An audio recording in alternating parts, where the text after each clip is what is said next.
Hey everyone, this is Leanne from Of Love and Shiplap and the founder of That Tutorials and More. Please be sure to subscribe to our YouTube channel so you never miss out on any new videos, and check the video description for a link to the new That US mobile learning library app. Inside of our app, you can find all of our tutorials for free, and they are neatly organized for your convenience. You can also subscribe for access to exclusive content such as our Affinity Masterclasses and so much more. In today's tutorial, I'm going to show you how to sublimate the Deconovo faux linen pillow covers that are available on Amazon. I do not know how we have not done this tutorial in our 5 years together, because this is an item that I literally make all the time for my home. I absolutely love these pillow covers. They are hands down my favorite out of every one that I have ever tried. I usually get the light flax color, which you can see here is, nice and bright, or nice and like light tan colored, but it's not white. So I feel like it's a good farmhouse mix. They are 100% polyester. They sublimate beautifully. They wash beautifully. The inside doesn't fuse together. I don't even know what else to say. They're amazing. They are hands down my favorite pillow cover.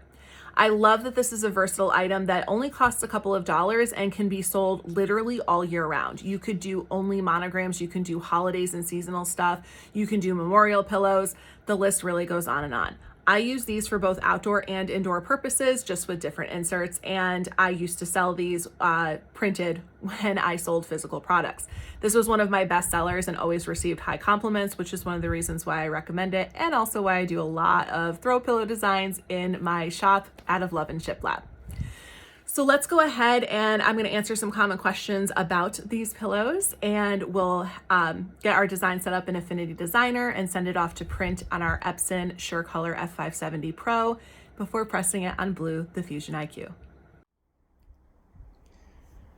Here is a look at our Deconovo pillow covers. So this is one that I've already printed. This is the one that we're going to print today. These are a faux linen. They're thinner. They're not like the super thick canvas ones. They wash wonderfully. Like, I have ones that are 5 or 6 years old, no pilling or anything. And I put them outside, I put them inside, I put them everywhere.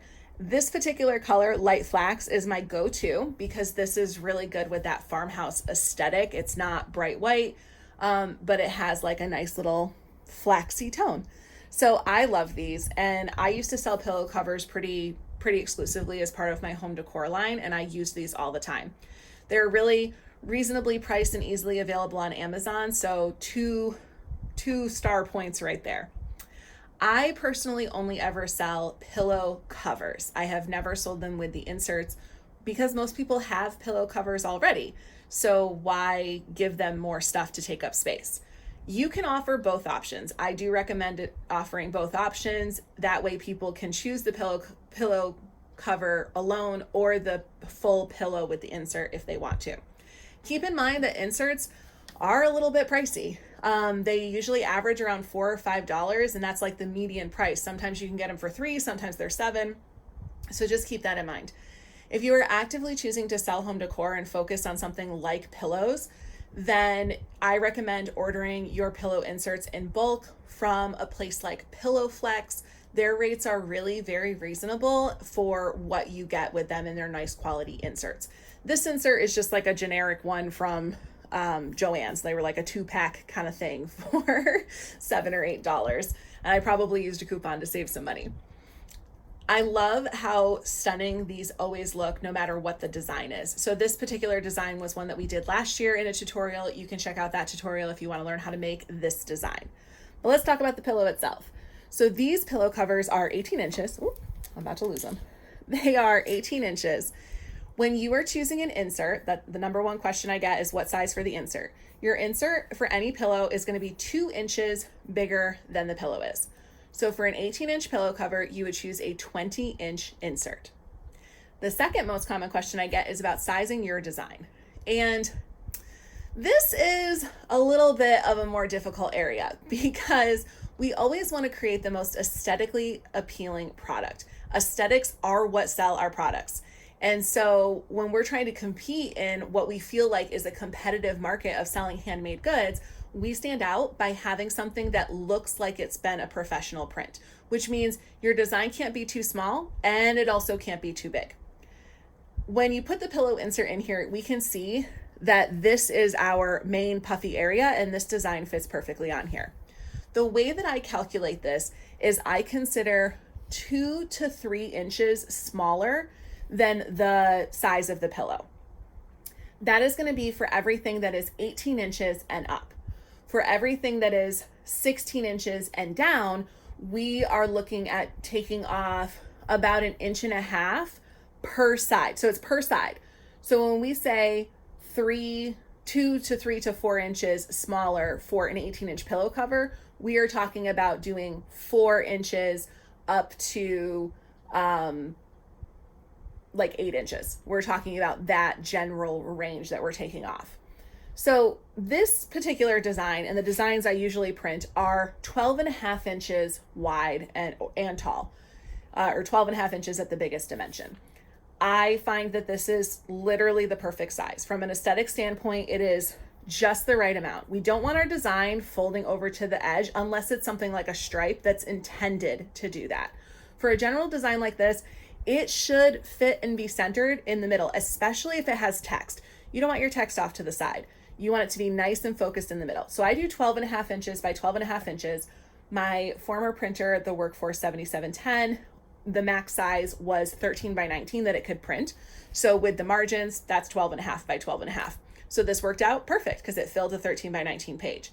Technically, I can print bigger because now we have the Epson the Epson SureColor F57D Pro from Johnson's Plastics Plus. So we do have the ability to print larger. This prints up to 24 inches wide. Fantastic for products like doormats and even some garden flags. But I still can maintain a smaller print size for the purpose of this pillow cover. So we are going to go with that 12.5 inches by 12.5 inches. But I wanted you to see this and address those 2 common questions. Let's pop over to Affinity Designer and get our design set up. We are working in Affinity Designer today, setting up our print for our Deconovo faux linen pillow covers. You'll start by opening up a new document by coming to File and New, and you're going to set this to the page size you intend on printing on and the orientation that you are printing.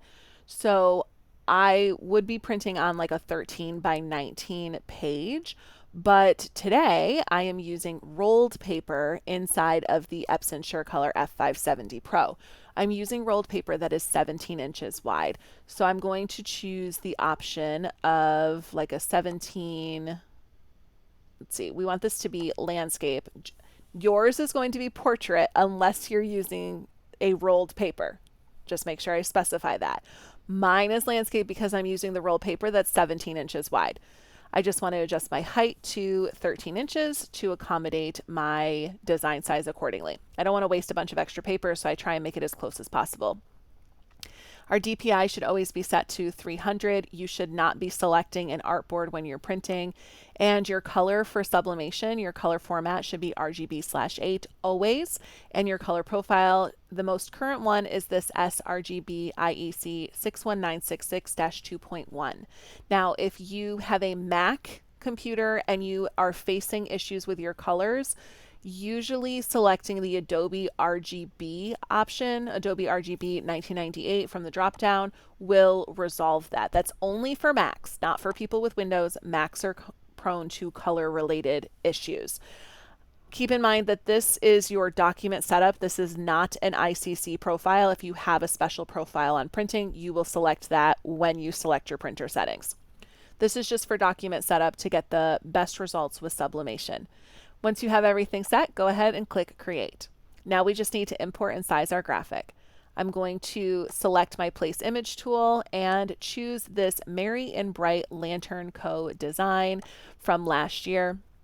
Once you see the downward arrow in the portal, you're ready to place your design. You can one-click or you can click and drag. If you one-click, it's going to import at the maximum size, which is what we have here.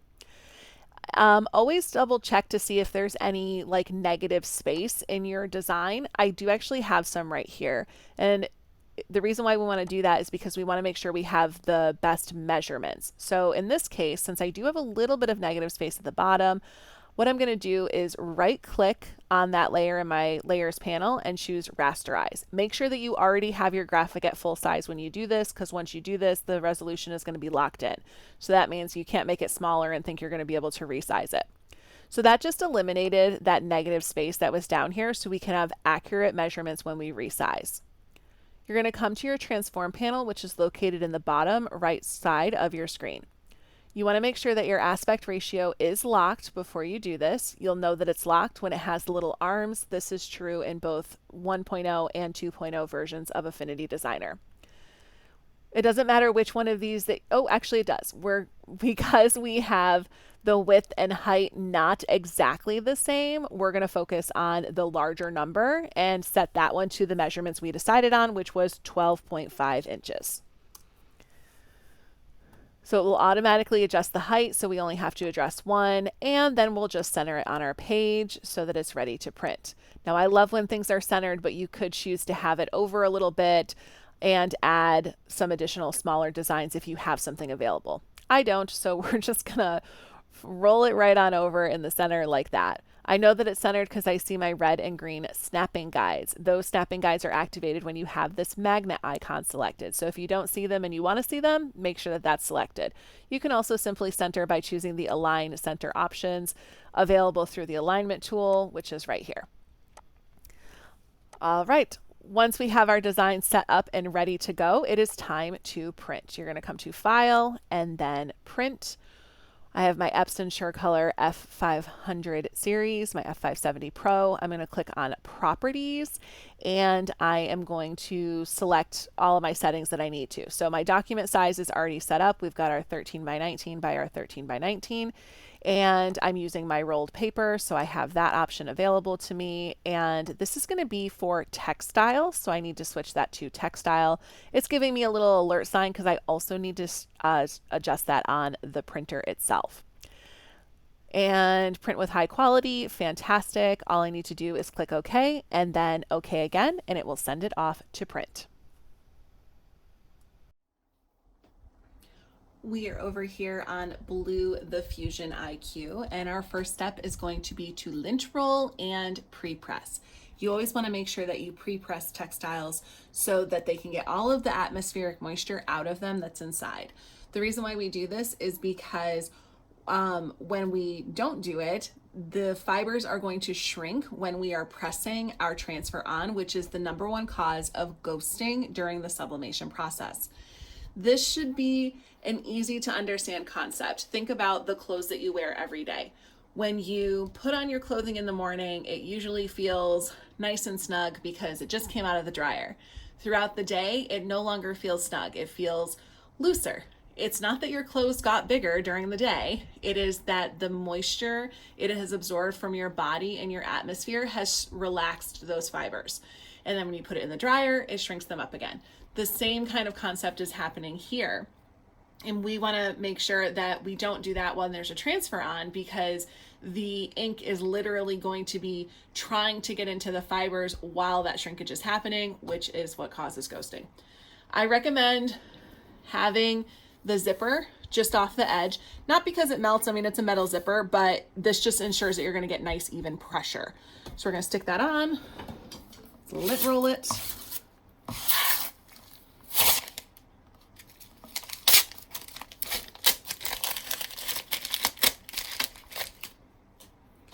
Okay, real talk, you guys, is it just me, or did lint rollers used to be way better quality and not so annoying? I used to have a German Shepherd Rottweiler mix when I was 20 years old and on my own in my first apartment. And I used to live by lint rollers because I worked at a restaurant and I had a dog that shed a lot. I don't ever remember them being this annoying. Anyways, make sure you lint roll really good and then roll that on in and pre-press it. You always want to pre-press it for at least half of the time that your transfer would be. If you're in a particularly humid climate, you're going to do it for the full time. So I am in North Carolina. We've got some storms around us, and therefore I'm going for my full 50 to 60 seconds. I was just adjusting the pressure, which is another thing you can do when you're pre-pressing. Give it a few moments to make sure that you've got your pressure right where it needs to be. So we'll let this run for the full 50 seconds. And while that's going on,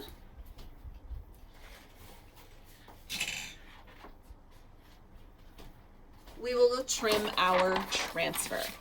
So you always want to trim off the edges of your transfer just so, one, it's easier to line up your design, and two, just in case there's any ink on your edges, this can happen because it catches on the rollers. You want to make sure that you have gotten rid of that.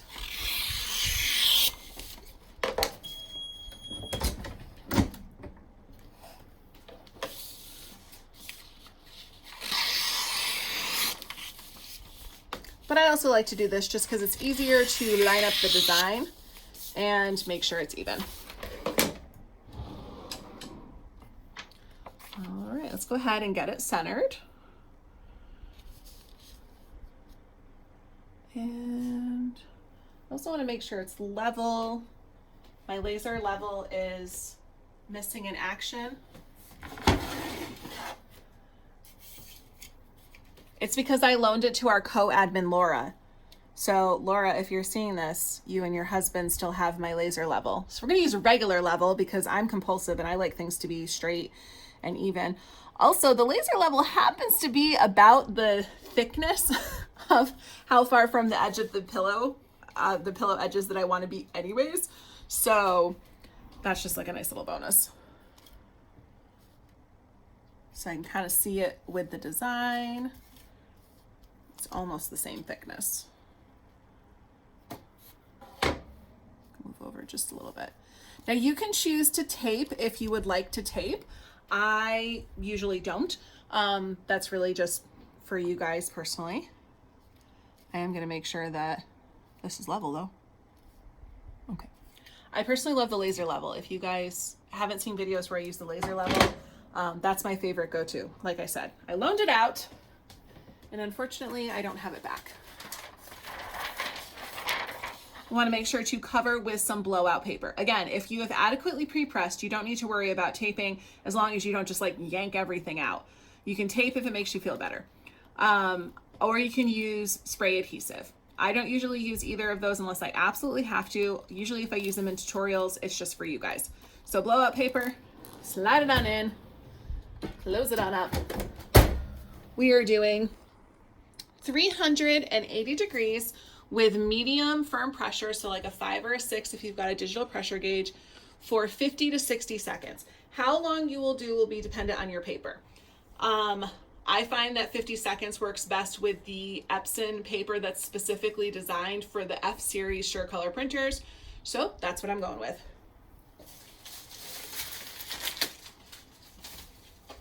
If you are using thicker papers like A-Sub or some of the ones that advertise not needing blowout paper, you're gonna need to go for more like 50 seconds and maybe even notch up your pressure just a hair to get the results that you are looking for. So we've got just a few more seconds here.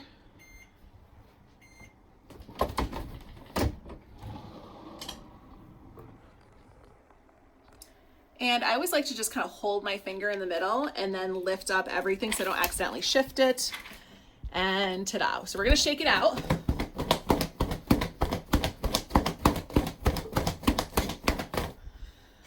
The reason why we like to shake it out is to release any of those press lines. And anytime you do a pillow cover, always make sure to unzip it right away and just make sure the inside did not fuse together. I've never had that problem with the Deconovo pillows, which is another reason why they're one of my favorites, because I've definitely had that with other pillows from Sublimation suppliers. But as long as you make sure to break apart that first and foremost, you're good. This one's totally fine. So there we have it. Our lantern pillow. Let me maybe give you guys a little bit better view there. Our holiday lantern pillow cover. I will actually be making a second one of these so that these can sit on my couch this year for the holiday season. I absolutely love doing these pillow covers. You can retail them for about 20 bucks, 25 if you do them reversible or personalized. Both options are good. And if you do them with the insert, you can sell them for around $30. Thank you so much for joining us and have a great rest of your day.